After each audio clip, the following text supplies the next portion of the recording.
Foreign direct investment is important for economies because it helps increase capital, skills, and innovation needed to remain competitive in global markets. Studies have shown that foreign direct investment through global value chain participation hold even more potential for transforming developing economies into production-oriented centers. However, in the opposite direction, what global value chain participation means to foreign direct investment increase. We had a conversation with Professor Craig Robert Parsons for a more in-depth exploration of these issues. Craig Robert is a professor at Yokohama National University in Japan now. His main research area is empirical international economics, but he also has published several works in empirical industrial organization. He serves as a managing editor for the Asian Economic Journal, and he's highly active in the East Asian Economic Association. While he's a fellow, he recently has served as an editorial board member of the Vienna Journal of Economics and Business.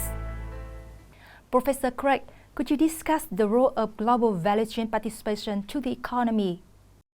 Sure. So thanks for giving me the chance to answer a few questions. Right. So GVC participation and the economy, and more specifically in foreign direct investment, well, the relationship is really pretty complicated. So foreign direct investment increases GVC participation, but what we look at in our research is GVC participation, and does that encourage more inward FDI, which in turn will should spur the economy. So so the role of GVCs, in a sense, would be to promote inward FDI, and there are many ways that the government could go about increasing GVC participation rates. And one of those would be greater free trade. Another would be better infrastructure, and maybe a third would be less regulation or more ease of doing business.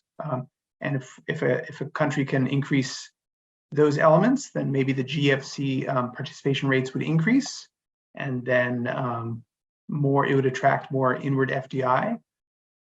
It would also promote domestic investment, I think, and that would promote the economy. So that's a general view.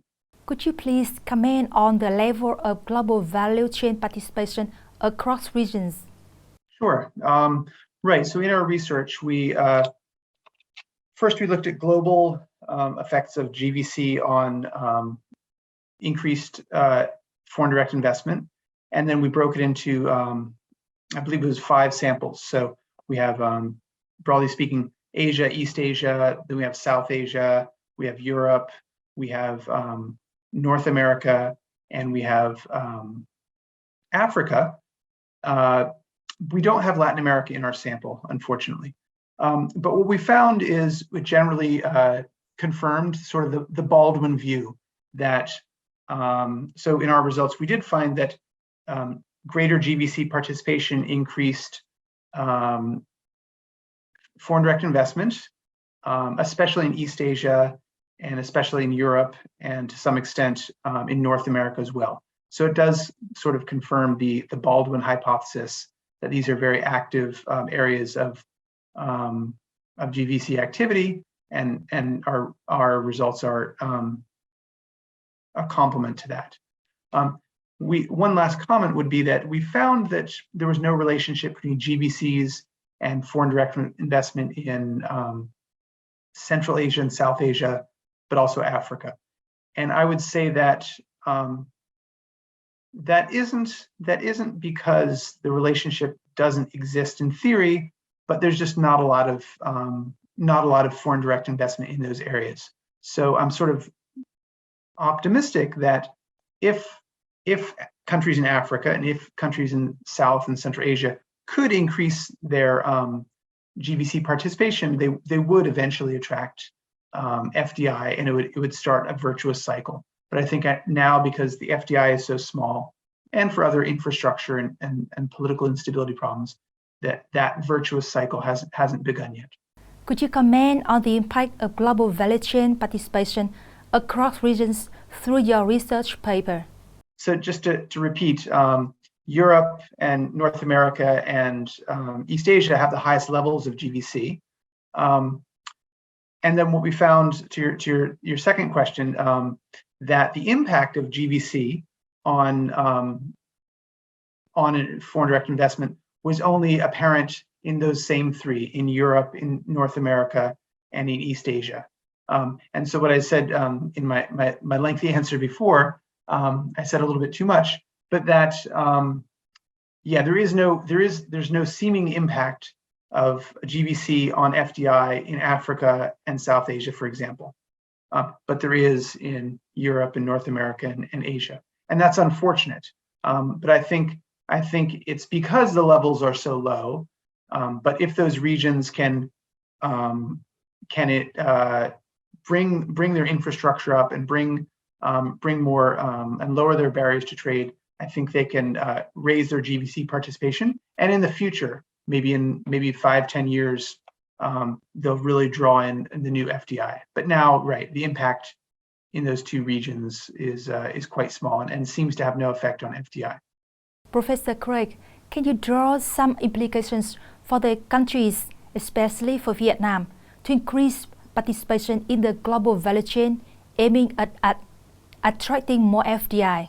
I think that Vietnam, as we know, is doing great at attracting FDI already, or at least was attracting a lot of FDI before the Corona crisis and some of the other events in the world today. But I think Vietnam is doing the right things, and other countries could do many of the same things that Vietnam is doing, both to increase GVC participation and also to increase inward FDI. And many of those things I think are standard. So of course, Vietnam has a very politically stable environment, and that's always a big draw for investors who want to be involved. As far as the global value chain, Vietnam is already well situated. Its location is ideal. Physically, Vietnam is not so far.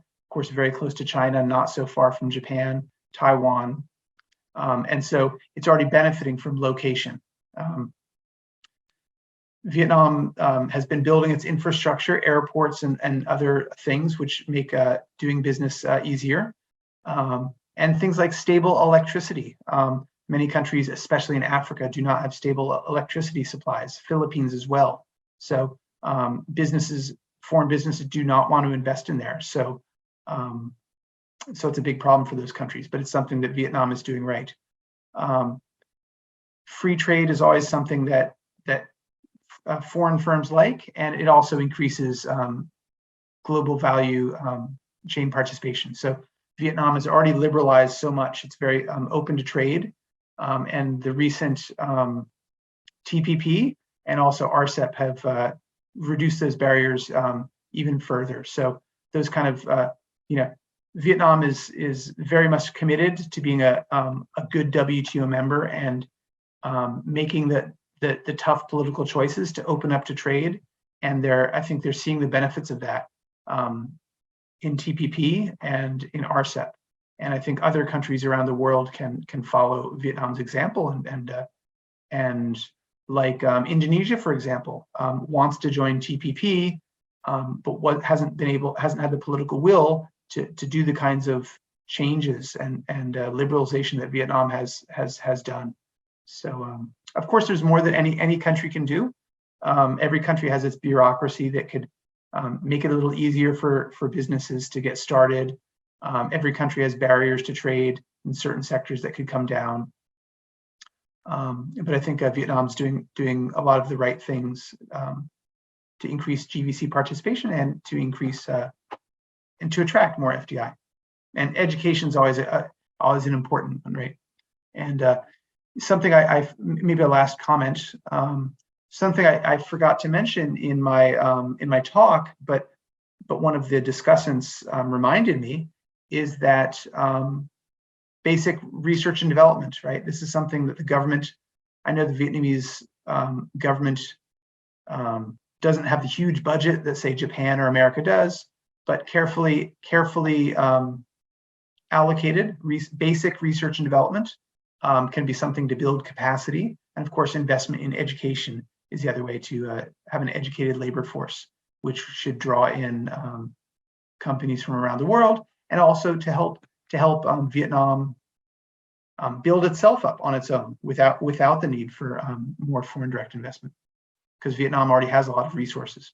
You serve as a managing editor for a highly ranked journal, and you have a broad knowledge of economics. So could you please share with us some of your thoughts to improve the academic prestige of the VNU Journal of Economics and Business? Wow, that's such a great question. So yeah, I'm a managing editor, one of several managing editors at the Asian Economic Journal. It's a good regional journal. So within Asia, within economics, it does well. Compared to 20 years ago, there's so much more competition. There's so many more journals, which is great. It allows more variety. Publications. Some publications are very good, but they're not useful. They're too abstract, too theoretical. So it's great that we have so many more journals today. Some theoretical, some empirical, some regional. But of course, that makes each journal's job harder, right? So each journal is competing for good papers, and of course we want lots of papers, but we want good papers. So every journal is struggling with that. I guess I don't have all the answers, but one solution is, of course, better marketing, getting the word out, spreading the word, about your journal. But in this internet and digital age, I don't know the best way to do that, right? So our publisher is Wiley Blackwell, and they do things to reach out and to spread the word. I don't know how successful they are, but I think they're doing their best. Social media, Twitter, SNS, I don't know how that's being used. I suspect it could be used better, and even our journal can use it better. And the Economic Association that stands behind our journal, we've just invested in a new website, and that's because we need to have our website more dynamic, more active, nicer looking, so that to compete with the other nice looking websites out there. So for Vietnam, if you have good web designers that are young and can work for a very cheap wage and can make you a very nice website, that's a way to increase the prestige. And then, so that's the one thing, digital technology, making the most of it. I don't know how to do that, but maximizing that is important. For us, we have a big conference every 2 years. So, and at the end of the conference, we encourage the participants to submit their papers. So, having just a journal without an active economic association, it's harder, because if you have an economic association that has a conference, and it's a pretty big conference, then it can help complement the journal, and then they work together to support each other. So we have that. Yeah. Professor Craig, thank you for your sharing on the relationships between global value chain participation and foreign direct investment, as well as policy recommendations for Vietnam. This will help researchers and policymakers assess the level of economic participation and consider related policy options. The upcoming interviews produced by the VNU University of Economics and Business will continue to give an overview and update on the world and Vietnam economic issues, contributing to increasing the academic value of the university and providing implications and policies applicable in the context of Vietnam.